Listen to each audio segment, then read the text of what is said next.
benih dimanapun Anda berada. Ketemu lagi di program Sitso Podcast bersama Direktorat Perbenihan, Ditjen Tanaman Pangan, Kementerian Pertanian. Hari ini kita masih ada di Cimanggis, Depok, tepatnya di Laboratorium Cendawan, Bu ya. Cendawan, nanti lebih dalam kita akan nanya-nanya di Balai Besar Pengembangan Pengujian Mutu Benih Tanaman Pangan dan Hortikultura atau Balai Besar PPMBTPH ya. Jadi saya sudah bersama yang pengelola labnya, Bu ya, dengan Ibu Siti Nurhaini SP sebagai penyelia Laboratorium Cendawan. Ya. Nah, ini dari sekian banyak laboratorium yang ada di balai ini termasuk laboratorium yang krusial, termasuk kategori lab kesehatan, Bu ya, kesehatan benih. Nah, ini mungkin kasih gambaran umum dulu, Bu. Ini sebetulnya lab Cendawan ini apa sih? Ya, sebenarnya lab Cendawan ini laboratorium mungkin bisa dikatakan yang ada di ruang lingkup mikrobiologi ya, untuk deteksi atau identifikasi patogen khususnya cendawan. Mungkin kalau secara umum cendawan di beberapa secara umum ada perbedaan penyebutan ya. Penyebutan. Ya. Kadang mungkin dari sisi universitas mungkin atau mungkin akademisi itu ada perbedaan penyebutan. Mungkin kalau cendawan itu lebih familiar di IPB mungkin ya. Kalau di UGM atau di wilayah yang Jawa mungkin itu lebih jamur. Tapi ada juga yang menyebutnya mai mungkin ya. Oke. Sebenarnya maksudnya sama, Bu ya. Maksudnya sama, cuma karena kita lebih familiar mengacunya ke ISTA juga, kita sebut cendawan. Gitu. Nah, kalau ISTA makanya bahasanya cendawan, Bu. Ya, sebenarnya fungi ya, tapi kita mendefinisikannya cendawan. Oh, mendefinisikan dalam bahasa Indonesianya lah gitu, Bu ya. Ya, betul. Ya, jadi terus nih fungsi lab ini apa nih? Fokusnya di apa nih, Bu? Fokusnya kita pengujian untuk komoditas benih, tanaman pangan dan horti. Ya, kita mendeteksi untuk cendawan-cendawan yang mungkin terbawa benih gitu. Yang terbawa oleh benih gitu. Ya, mungkin listnya, Bu, yang kerap ditemui apa aja, Bu? Nah, biasanya kalau cendawan yang kita masuk ruang lingkup ya, ruang lingkup pengujian itu biasanya untuk penyakit yang umum ditemui, misalnya seperti di padi itu ada penyebab penyakit BLAS. BLAS ya? BLAS itu dari cendawan juga, Bu? Iya, betul. Jadi penyebabnya itu cendawan, itu karena cendawan Pidicolaria oryzae. Ada lagi penyakit bercak coklat, itu ada juga penyebabnya bisa karena cendawan yang lain, kemudian ada penyakit hawar daun, tapi itu bukan kalau di padi bukan karena cendawan ya. Patogen yang lain seperti bakteri. Nah, kalau untuk jagung kita kenal yang sangat sering ditemukan itu. Ya, yang sangat ditemukan di lapangan itu namanya penyakit bulai. Bulai. Itu memang daunnya jadi kayak kering seperti putih karena mengandung seperti serbuk atau tepung, sehingga terlihat kalau dari kejauhan di hamparan yang luas itu seperti keputihan gitu, daun yang warnanya putih gitu. Ada bagian yang berwarna putih di bagian tulang daun sepanjang sejajar dengan daunnya. Gitu. Oh, jadi itu yang paling sering di jagung, Bu ya. Itu kalau itu nyerangnya, ini sedikit mendalami sebelum kita labnya ya. Itu di fase apa tuh, Bu? Atau di awal atau gimana? Bisa dari saat mulai kecambang sampai pertumbuhan dewasa misalnya. Berarti lama, Bu ya. Itu mengganggu apa, Bu, kalau kayak itu? Iya, biasanya mengganggu ke pertumbuhannya, misalkan untuk fibornya, kemudian dari berkecambahnya, dari tumbuhnya seperti itu sih. Yang harusnya dalam sekian hari atau minggu sudah tumbuh. Iya, jadi lebih lambat gitu ya. Itu bisa dalam untuk melihatnya itu bisa ketika kita pengujian daya berkecambang yang seperti di lab standar itu bisa kelihatan ketika diuji metode kertas itu kelihatan gambarnya. Dan itu nanti akan mempengaruhi pertumbuhannya abnormal, bisa jadi seperti itu. Oh, kalau sampai itu menyerang, Bu ya, atau dibiarkan gitu ya. Nah, artinya Indian ya pasti produktivitas, Bu ya. Betul. Itu yang tidak kita harapkan. Makanya kembali lagi ke fungsi tadi ya, lab ini untuk mencegah, Bu ya, peredaran itu. Terus alurnya seperti apa, Bu? Bisa kasih atau metode pengujiannya gitu, Bu? Kalau metode pengujiannya kita ada mulai dari persiapan atau mungkin yang pertama pengambilan sampel dulu. Jadi kita dalam pengambilan sampel juga harus representatif benihnya. supaya bisa mewakili lot benih untuk memberi gambaran kondisi lot benih. Kemudian ada persiapan sampel, biasanya kita ada perlakuan treatment dulu dengan menggunakan sterilisasi permukaan untuk menghilangkan kontaminan eksternal. Ya, tapi tanpa membunuh cendawan yang ada di dalam. Oh, karena itu yang mau diperiksa kan? Ya, betul. Jadi kita hilangkan dulu cendawan yang ada di permukaan. Kemudian yang ketiga ada persiapan tahap inkubasi. Nah, tahap inkubasi ini yang prinsip utamanya sebenarnya ya untuk pengujian metode yang umum yaitu blotter test. Itu ada metode umumnya itu dengan prinsip inkubasi. Jadi benih ditumbuhkan atau diletakkan di meja kertas blotter. Kemudian ada 3 lapis kertas. Kemudian kita lakukan dalam keadaan aseptik ya, dalam kondisi steril. Di ruangan laminar airflow. Kemudian kita inkubasikan setelah benih istilahnya kita plating ya, kalau untuk menabur benih dalam petri itu plating.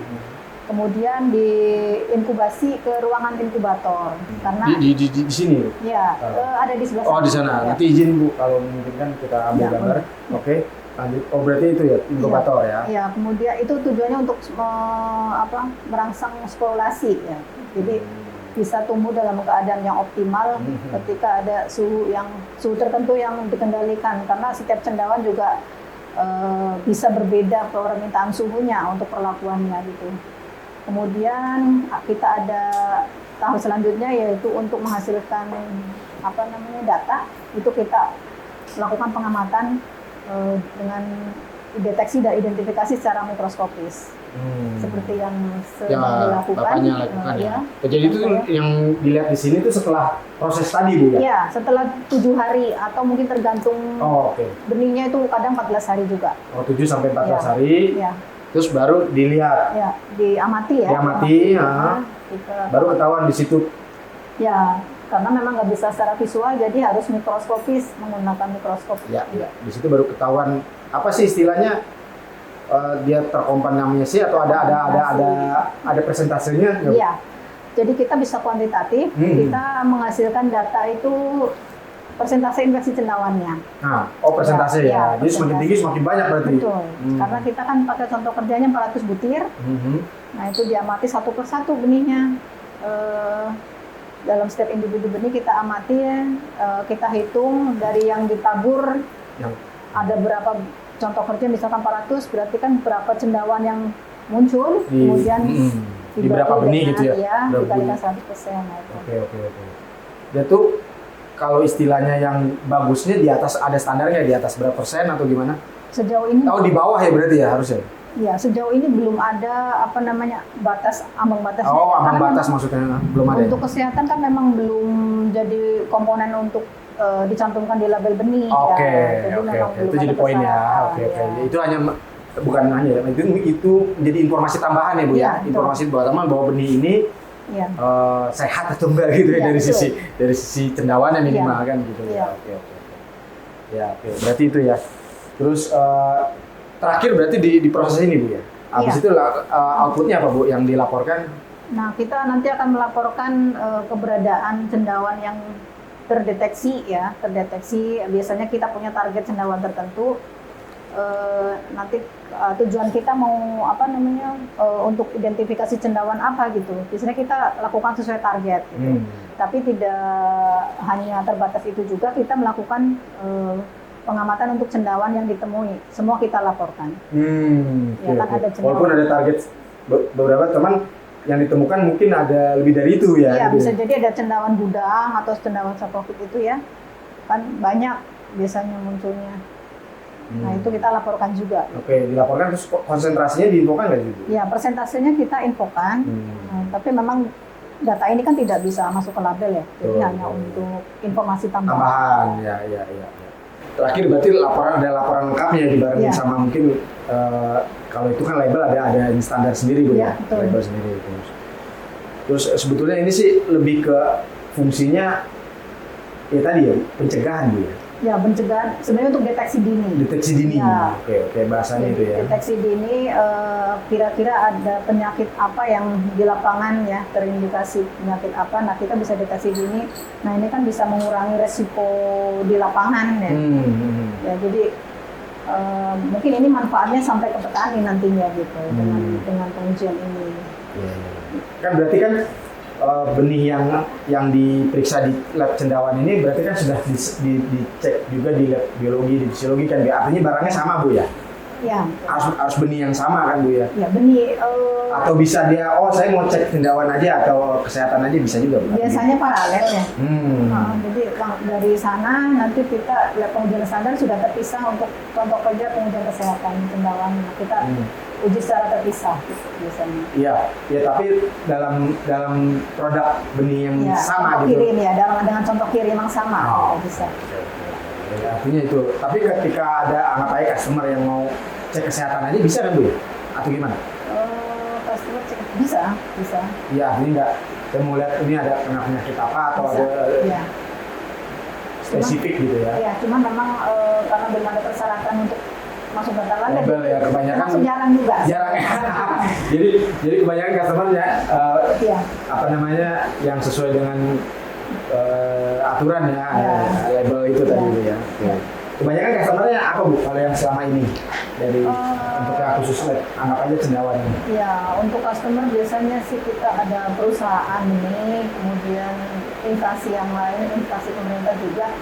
Mereka biasanya untuk keperluan uji banding antara laboratorium biasanya. Kalau perusahaan benih memang termasuk jarang juga ya, tapi pernah ada yang mau mengecek seperti bawang merah pernah juga. Ya. Oh, jadi membandingkan Bu ya dari hasil di pernah ada uji terus dicek. Ya, kalau yang uji banding antar lab seperti itu. Untuk membandingkan dengan hasil uji mereka. Apakah ini benar atau ya itu mana istilahnya bukan lulus atau enggak, cuman menginformasikan bahwa ini ada terdeteksi cendawan atau terdeteksi cendawan tertentu target apa gitu cendawan. Ya kan artinya kan penyakit juga menjadi tantangan utama Bu ya dalam pertanian ini kan. Jadi ya tadi ya beras ada gula itu kan tanaman pangan yang memang kita strategis itu komoditas strategis itu kan. Seberapa signifikan itu penyakit-penyakit itu bisa mungkin dengan adanya informasi deteksi penyakit ya, jadi mungkin untuk petani ini bisa membantu untuk menggunakan benih sehat dengan adanya informasi bahwa ini benih yang tidak terkontaminasi penyakit atau tidak terinfeksi penyakit, jadi bisa membantu petani untuk menanam benih sehat yang bebas penyakit atau bebas patogen. Ini kembali lagi saya agak clear. Oke, ketemu benih sehat nih Bu ceritanya. Terus ditebar. Artinya kan petani pede dong. Tebar, kita itu jagung ke padi. Jadi ketika terjadi penyakit, anggap aja outbreak di awal atau di tengah, kemungkinan bukan dari benihnya gitu Bu ya, bisa dari itu. Bisa jadi dari karena kontaminan aja, kontaminasi. Bisa jadi dari lapangan gitu kan. Ya. Artinya informasi awal yang didapatkan itu sangat bermanfaat ya, artinya kita ini benihnya sehat kok gitu kan. Benihnya sehat kan kita tuh kok pas di tengah kena atau gimana, berarti ini caranya atau ada kontaminan gitu kan. Bisa istilahnya penyebabnya jadi bisa lebih akhirnya kita bisa tahu juga ini bukan berbau benih tapi ular benih gitu. Nah, kalau nggak diperiksa kan bisa aja benih jadi tersangkanya kan gitu ya. Iya. Padahal kan itu hanya untuk informasi awal sebenarnya. Kalau misalkan apalagi kalau tadi seperti itu tersangka tapi sebenarnya bukan kan akhirnya jadi membatasi benih yang beredar. Nah itu maksud saya itu. Nah, artinya kembali lagi ke peran dari uji ini gitu, baik itu Cendawan maupun kesehatan yang lain ya. Jadi uji kesehatan itu jadi sangat penting menurut saya kan begitu. Jadi ketika benih itu sehat, petani juga percaya diri menebarkan dan tahu bahwa kalaupun ada masalah bukan dari benih gitu. Tapi seberapa aware sih artinya perusahaan-perusahaan terkait dengan uji kesehatan ya berarti dengan sejauh ini? Ya memang akhir-akhir ini sudah sering dengar ya bahwa kesehatan nanti kedepannya akan menjadi perhatian yang ini juga karena masih banyak ditemui di jagung juga ada infeksi patogen tertentu. Nah itu perlu mungkin pengkajian yang lebih gitu, memang diperlukan untuk Iya. Ya artinya kita jangan sampai jadi baru ada kejadian dulu baru ada tindakan kan, ini kan justru kan preventif kan mulainya dari awal sini Bu, dari benih ini Bu ya. Oke. Terus ada nggak sih Bu, ya artinya ini kalau standar pakai standar acuannya yang internasional tadi Bu ya? Ya, kita menggunakan metode yang terstandarisasi dengan metode ISTA. Kita punya metode ISTA rule di chapter 7 itu kita adopsi dari ISTA. Iya. Semua lab di sini kan standarnya ISTA ya. Bu. Kemudian terus terkait dengan penelitian atau ada yang terbaru terkait dengan perkembangan penelitian terkait dengan apa ya? Penyakit ini ya. Ya, penelitian terbaru kita saat kemarin 2023 kita sempat yang lagi marah kan GMO ya. Oh iya. Nah, kita coba untuk mengembangkan metode bagaimana kita bisa mendapatkan informasi apakah benih jagung ini mempunyai kandungan GMO atau tidak. Nah, kita kemarin 2023 mengembangkan metode untuk deteksi kandungan GMO dengan menggunakan dipstick. Seperti alat untuk uji tes kehamilan seperti itu, cukup dengan itu cepat dan efektif gitu. Itu kita udah coba di tahun 2023. Itu maksudnya ke yang genetik itu Bu ya? Iya. Oh genetik. Oke. Tapi kaitannya sama kesehatan gimana? Nah kalau yang kaitannya dengan kesehatan kita tahun 2024 mencoba mengembangkan metode deteksi untuk penyebab penyakit balak daun di jagung, Polaris mydes. Spesifik jagung ya? Itu apa tuh? Nah, itu biasanya menyebabkan penyakit, cuma memang tidak terlalu signifikan pengaruhnya untuk produksi itu. Cuma kita kan punya ruang input yang ada di akreditasi kita itu salah satunya di Polaris mydes. Jadi kita coba kembangkan metodenya. Kita juga lakukan kombinasi dengan pengujian PCR. Jadi kita mencoba untuk mengembangkan dan mengadopsi teknologi molekuler, juga teknologi otomatisasi yang bisa kita memungkinkan kita lakukan. Artinya tiap tahun untuk pengembangan itu dalam arti penelitian itu tetap dijalankan selain tentunya tugas rutin yang ditambahkan ke lab ini ya. Oke Bu, mungkin ada pesan kepada sobat benih atau ajakan monggo silakan terkait dengan pemanfaatan dari lab khususnya lab cendawan inilah kita ngomong lab kesehatan berarti Bu ya. Silakan Bu. Baik, sobat tani mungkin ini adalah langkah awal kita memperkenalkan adanya lab kesehatan. Memang kesehatan itu menjadi laboratorium yang sangat penting ketika kita menginginkan benih yang punya status sehat, bebas patogen. Jadi untuk pengembangan nanti mudah-mudahan sobat tani bisa melakukan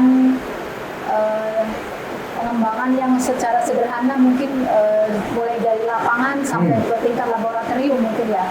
Dan harapannya nanti ke depan laboratorium kesehatan di Indonesia akan semakin berkembang, bisa menjadi suatu terobosan nanti dimasukkan ke dalam data label sehingga kesehatan akan menjadi standar untuk pengujian di seluruh Indonesia. Itu penting juga kan ya. Bu, tadi yang saya lupa, ini yang kesehatan ini kalau di daerah ada juga nggak sih? Beberapa laboratorium kalau kita kolaborasinya dengan BPSD itu punya beberapa mikroskop, dilengkapi dengan mikroskop juga inkubator. Mereka bisa melakukan pengujian juga? Bisa, namun hanya beberapa lab saja, masih terbatas sekali sih. Belum banyak ya Bu ya? Belum, mungkin nanti kedepannya juga perlu perhatian untuk pengadaan alat laboratorium kesehatan. Ya, artinya kan Indonesia kan sangat luas ya. Sementara lahan pertanian juga di mana-mana gitu kan. Kalau mau uji sampai harus ke Jakarta dulu, tuh sini dulu kan. Ya itulah. Akhirnya ke depan pengembangan tetap diharapkan dilakukan gitu. Ya.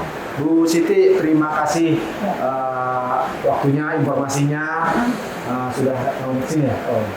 Kameranya sini Bu. Terima kasih sudah ikut di program, sudah bisa hadir dan memberikan informasi terkait dengan fungsi dari dan manfaat dari lab cendawan atau lab kesehatan benih tanaman pangan dan hortikultura. Semoga informasi ini bisa bermanfaat buat sobat benih semua di seluruh Indonesia dan sobat benih semua bisa memanfaatkan Iya. lab ini ke depannya untuk pengembangan pertanian Indonesia. Iya. Sampai ketemu di podcast berikutnya. Sobat benih, salam benih. Salam benih sobat tani.